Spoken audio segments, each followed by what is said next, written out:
Na moja kwa moja tuanzie na mzozo wa Mashariki ya Kati. Marekani na Iran zimetishia kushambulia miundombinu muhimu wakati vita katika Mashariki ya Kati ambavyo vipo katika wiki yake ya 4 vikiweka maisha ya watu hatarini kote katika kanda hiyo. Nalo jeshi la Israel lilianzisha mashambulizi katika maeneo matatu ya utawala wa Iran mjini Tehran.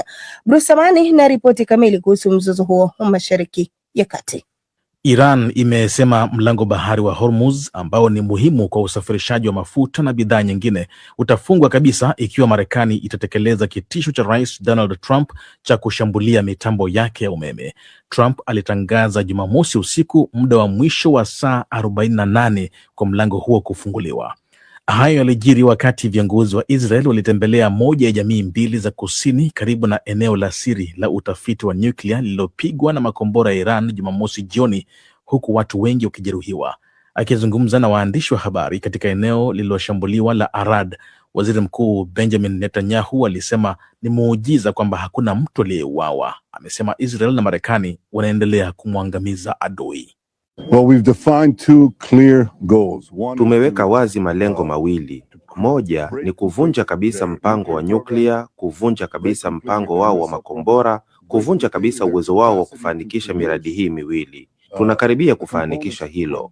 Pia tumeweka lengo la kutengeneza mazingira kwa watu wa Iran kuupindua udhalimu huu ambao umewatesa na kufanya maisha kuwa magumu na unafanya maisha kuwa magumu kwa ulimwengu mzima. Na natumai tutafanikisha hilo pia. Jeshi la Israel lilisema leo asubuhi kwamba lilianzisha wimbi kubwa la mashambulizi yanayolenga miundombinu ya utawala wa Iran huko Tehran. Milipuko ilisikika kote Tehran, huku shirika la habari la Fars likisema mashambulizi ya anga yalilenga maeneo 5 ya mji mkuu huo wa Iran. Wakati huo huo, Kuwait, Umoja wa Falme za Kiarabu na Saudi Arabia zimesema mapema leo kuwa mitambo yao ya ulinzi wa angani iliyashughulikia makombora na droni, huku ving'ora vya kutahadharisha kuhusu mashambulizi ya angani vikilia Bahrain. Naye mkuu wa shirika la nishati la kimataifa IEA Fatih Birol amesema uchumi wa dunia uko chini ya tishio kubwa kutokana na mgogoro wa nishati unaosababishwa na vita vya Mashariki ya Kati. Ameonya kwamba hakuna nchi itakayokwepa athari zake. Amesema shirika lake linashauriana na serikali za Asia na Ulaya kuhusu kutolewa kwa mafuta ya akiba kama itahitajika. Kwingineko, mapigano yamepamba moto kusini mwa Lebanon, huko kundi la Hezbollah linaloungwa mkono na Iran likidai kuhusika na shambulio la anga lililomuua mtu mmoja kaskazini mwa Israel. Siku ya Jumapili, Israel ilipanua orodha yake ya maeneo inayolenga ili kujumuisha madaraja ya mto Litani ambayo waziri wa ulinzi Israel Katz alisema Hezbollah inayatumia kuhamisha wapiganaji na silaha kuelekea kusini. Baadaye Israel ililipua daraja la Kasmiye karibu na Tiro baada ya kutoa onyo la saa moja. Rais wa Lebanon Joseph Aoun amesema hatua ya Israel kuyalenga madaraja kusini mwa nchi ni maandalizi ya jeshi kuanzisha uvamizi wa ardhini.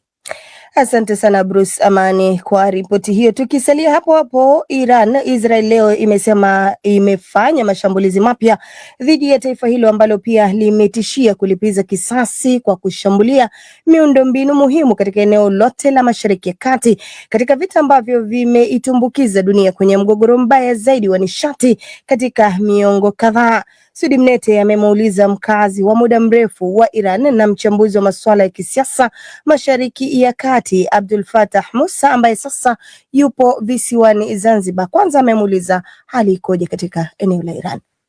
Pamoja na kwamba duru za ndani nazo zimeripoti kutokea mashambulizi haya hasa katika mji mkuu wa Iran Tehran, upande wa mashariki na magharibi yake, na vile vile baadhi ya duru zimeripoti kwamba yamefanywa katika baadhi ya miji mingine pia, hata katika maeneo ya kusini mwa Iran ambako inasemekana amelenga pia hata baadhi ya taasisi au vyombo vya utabiri wa hali ya hewa vya Iran ambavyo si vyombo vya kijeshi. Ni kitu ambacho kwa namna fulani hatuwezi kusema kwamba labda hakijawahi kushuhudiwa mfano wake, lakini bila shaka kama ilivyo mashambulizi mengine yatakuwa na athari kubwa sana katika kudhoofisha nguvu za kijeshi za Iran. Hali ikoje kwa raia wa kawaida? vinaripotiwa vifo? Vifo vimeripotiwa hata katika baadhi ya sehemu. Inasemekana kwamba watoto wadogo pia ni miongoni mwa waliouawa katika mashambulizi haya. Na kwa raia wa Iran wa kawaida, kwa sababu Iran haina mfumo kama ule ambao upo Israel wa kuweza kuwapa tahadhari watu kabla ya shambulio na kuwepo maeneo maalum ya kuweza kujikinga au kujificha, kujihifadhi na mashambulio, inakuwa ni wepesi sana maafa ya kiraia katika mashambulizi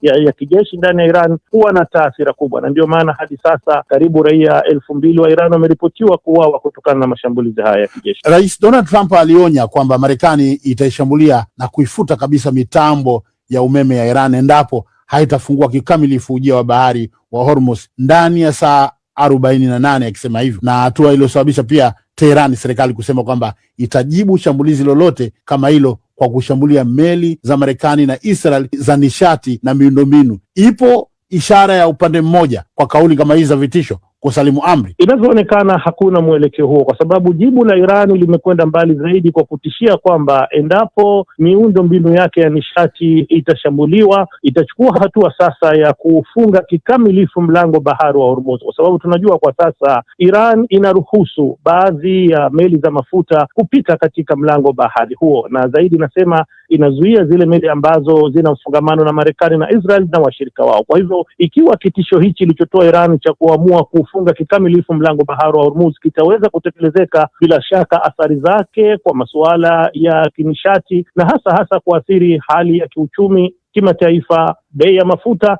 itakuwa ni kubwa zaidi kuliko ilivyo hivi sasa. Jibu fupi, yote hayo yanaonyesha vita hii inaingia katika mwelekeo wa hatari zaidi, ikiingia katika juma lake la 4. Nani ana karata ya amani ya Mashariki ya Kati kwa wakati huu? Bila shaka ni rais wa Marekani Donald Trump, ambaye yeye ndiye aliyevianzisha vita hivi ambavyo inaaminika vimetokana na mashinikizo ya waziri mkuu wa Israel Benjamin Netanyahu, kwa sababu si vita ambavyo vilikuwa vina sababu za kimsingi, vina sababu za kisheria. Kwa hivyo endapo Marekani itarudi nyuma na kama inavyosema Irani, kama matakwa yake yatatekelezwa, bila shaka amani itaweza kupatikana katika Mashariki ya Kati. Lakini zaidi ni kwamba ni kuweza kumalizika uwepo wa kijeshi wa Marekani katika eneo hilo.